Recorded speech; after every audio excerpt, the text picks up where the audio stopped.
একটা মা হিসেবে একটা আক্ষেপ আমি জানাই যে আজকে আমার মতো অনেক মারা এখানে কান্না করছে।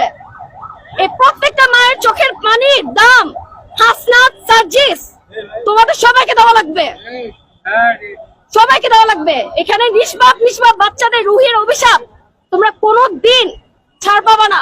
দেশটাকে ধ্বংস করলা, বাচ্চাগুলারে মারলা, স্টুডেন্ট গুলার ভবিষ্যৎ নষ্ট করে দিলা।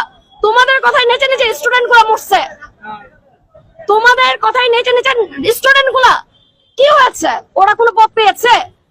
জেনারেল স্টুডেন্ট যারা, তাদের কি লাভ?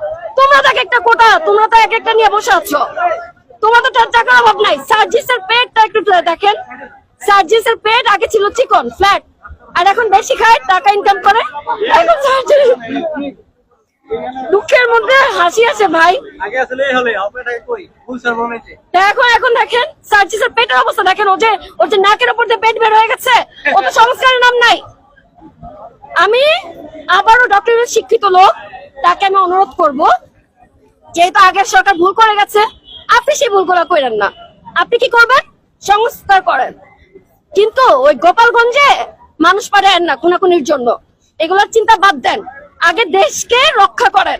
একটা মা হিসেবে একটা আক্ষেপ আমি জানাই যে আজকে আমার মতো অনেক মারা এখানে কান্না করছে। এই প্রত্যেকটা মায়ের চোখের পানির দাম হাসনাত, সার্জিস, তোমাদের সবাইকে দেওয়া লাগবে, সবাইকে দেওয়া লাগবে। এখানে নিষ্পাপ বাচ্চাদের রুহের অভিশাপ তোমরা কোনোদিন ছাড় পাবা না। দেশটাকে ধ্বংস করলা, বাচ্চাগুলারে মারলা, স্টুডেন্ট গুলার ভবিষ্যৎ নষ্ট করে দিলা। তোমাদের কথাই নেচে নেচে স্টুডেন্ট গুলা মরছে, তোমাদের কথাই নেচে নেচে স্টুডেন্ট গুলা কি হয়েছে? ওরা কোনো পদ পেয়েছে? জেনারেল স্টুডেন্ট যারা, তাদের কি লাভ?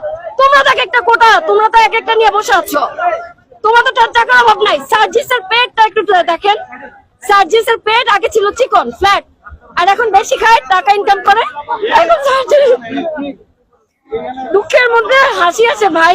আগে আসলে হলে আপনারা কই ফুল সারমনেতে এখন দেখেন সার্জিসের পেটের অবস্থা দেখেন। ওর যে নাকের উপর দিয়ে পেট বের হয়ে গেছে, ও তো সংস্কারের নাম নাই। আমি আবারও ডক্টরের শিক্ষিত লোক, তাকে আমি অনুরোধ করব, যেহেতু আগের সরকার ভুল করে গেছে, আপনি সেই ভুলগুলো করেন না। আপনি কি করবেন? সংস্কার করেন, কিন্তু ওই গোপালগঞ্জে মানুষ পারেন না খুনাখুনির জন্য। এগুলোর চিন্তা বাদ দেন, আগে দেশকে রক্ষা করেন।